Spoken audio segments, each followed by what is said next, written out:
ভাৰত মাতৃৰ হকে সেৱা আগবঢ়োৱা এজন ভাৰতীয় সেনা জোৱানৰ অকাল বিয়োগত মৰ্মাহত সমগ্ৰ বিলাসীপাৰাৰ সাপতগ্ৰাম শান্তিপুৰ গাঁৱৰ বাসিন্দা জয়কান্ত দাসৰ পুত্ৰ ভাৰতীয় সেনাবাহিনীৰ জোৱান দেৱজিৎ দাসৰ অকাল বিয়োগৰ খবৰে মৰ্মাহত কৰি তুলিছে সমগ্ৰ অঞ্চল। দেশ মাতৃৰ হকে জীৱন উৎসৰ্গা কৰা সেনা জোৱান দেৱজিৎ দাসক মঙলবাৰে নিশা সামৰিক মৰ্যাদাৰে শেষকৃত্য সম্পন্ন কৰা হয়।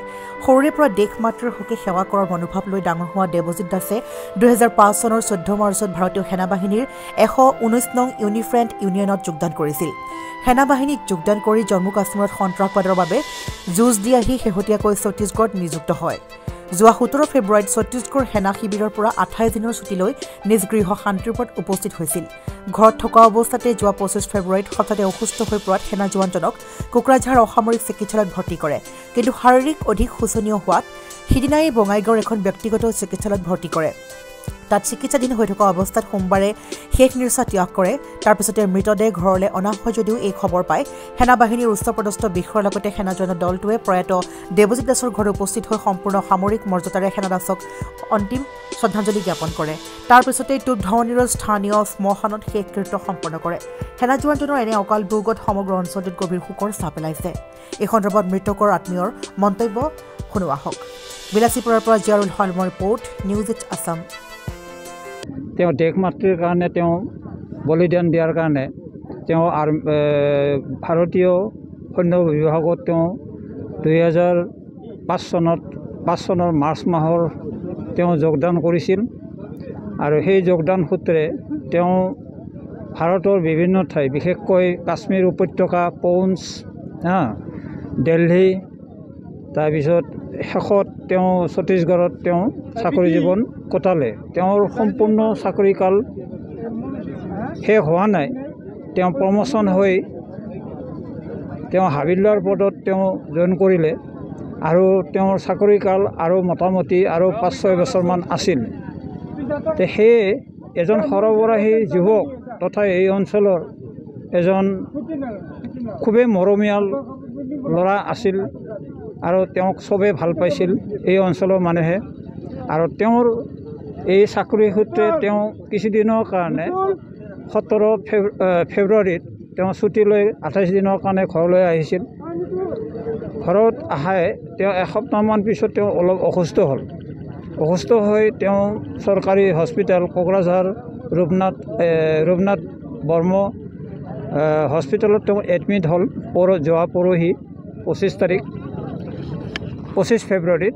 আৰু সেই সূত্ৰে তেওঁ এটা ৰাতি তাতে কটোৱাৰ পিছত তেওঁক কোকৰাঝাৰ চিভিলৰ পৰা তেওঁক বঙাইগাঁও লোৱাৰ আছাম হস্পিটেলত ৰেফাৰ কৰিলে। ৰেফাৰ কৰাৰ পিছত তেওঁক ইমাৰ্জেঞ্চি বিভাগত তেওঁক মানে কৰিলে, দেখুৱালে। প্ৰথম ডাইৰেক্ট তাৰে ডক্টৰ ৰঞ্জিত দাসে তেওঁক ICUত ৰেফাৰ কৰিলে। মোটামুটি 2টা বজাৰ পৰা 4টা বজালৈকে তেওঁ ICUত আছিল আৰু 4:10 মান বজাত তেওঁৰ অকাল বিয়োগ ঘটে। এইখিনিয়ে মই ক'ব লগা। ৰাষ্ট্ৰীয় হেৰিতে আজি হয়, আৰু আজি তেওঁলোকৰ আমি যোৱাকালিয়ে তেওঁলোকৰ ডিভিজনত তেওঁ যিটো ইউনিটত কাম কৰিছিল 119 নম্বৰ ইউনিফ্ৰেণ্ট ইউনিটত আমি যোগাযোগ কৰিছিলোঁ। আৰু সেই সূত্ৰে তেওঁলোকৰ ডিভিজনৰ পৰা আমাৰ লগত যোগাযোগ কৰে আৰু সেই সূত্ৰে তেওঁলোকৰ অসমৰ ক'ত কি ডিভিজন আছে, আৰ্মিৰ বেছ কেম্প এতিয়া ৰঙিয়া আছে, মিছামাৰী আছে, ইফালে আপাৰত আৰু আছে, তেজপুৰ আছে। এনেকৈ আমি জনোৱাত তেওঁলোকে কি কৰিলে যে নিয়াৰেষ্ট আৰ্মি বেছ কেম্প তেওঁলোকৰ যিটো নেকি আপোনাৰ চালামী গ্ৰুপ আৰু ইয়াত ৰঙিয়াৰ ওচৰে পাজৰে নাই, তামোলপুৰ ছেক্টৰত আছিল। এই তামোলপুৰ ছেক্টৰৰ পৰা তেওঁলোকে আজি 3টামান বজাত তেওঁলোকে ৰওনা হৈ তেওঁক শ্বহীদ প্ৰণামী দিয়াৰ বাবে তেওঁৰ বাসভৱন এই শান্তিপুৰ সাপতগ্ৰামত উপস্থিত হয়হি। আৰু সেই হিচাপে এই প্ৰক্ৰিয়াখিনি ঘৰত যিখিনি আনুষ্ঠানিক প্ৰক্ৰিয়া সেইখিনি সমাপ্ত কৰে। তাৰপিছত আমি শ্মশান ঘাটলৈ ডেড বডিটো আমি লৈ আহিলোঁ। এতিয়া অলপ পিছত আমাৰ ডেড বডিটো আৰ্মিৰ বেছ কেম্পৰ পৰা তেওঁলোকক মানে তেওঁক চালামী দিয়াৰ বাবে আৰ্মি প্লেটুনৰ মোটামুটি 12জনমান সদস্য ইয়ালৈ আহিছে তেওঁলোকৰ লগত জিচিও আছে এতিয়া তেওঁক মানে ৰাষ্ট্ৰীয় পতাকাৰে ভাৰত মাতাৰ কাৰণে যিখিনি সালামি দিব লাগে সেইখিনি তেওঁলোকে মানে সালামি দিব আৰু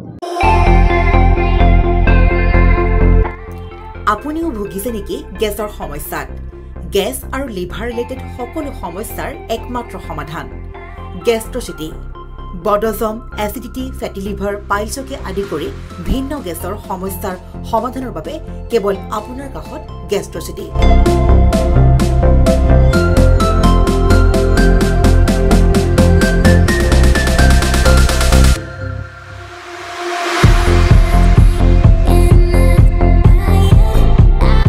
ভিজিট কৰক গেষ্ট্ৰচিটি গুৱাহাটী হাতীগাঁও চাৰিআলি যোগাযোগ নম্বৰ 7577999909